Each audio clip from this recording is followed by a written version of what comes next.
Hey guys, this is Nick at Dirt King Builds, and I just wanted to show you this 21 Tacoma that we just finished up. This truck got our full long travel package.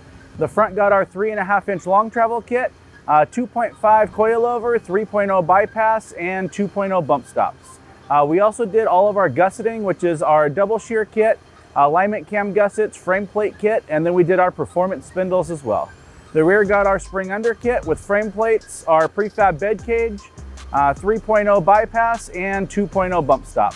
The front's got ADV 4.5-inch fiberglass, and the rear has Fiberwerx 3-inch glass.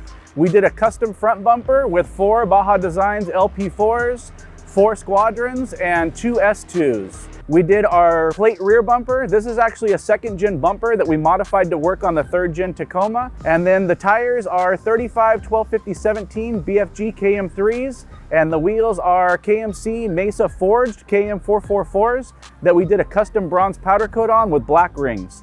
For more information on this truck or any of the others, make sure you check out our website at dirtking.com.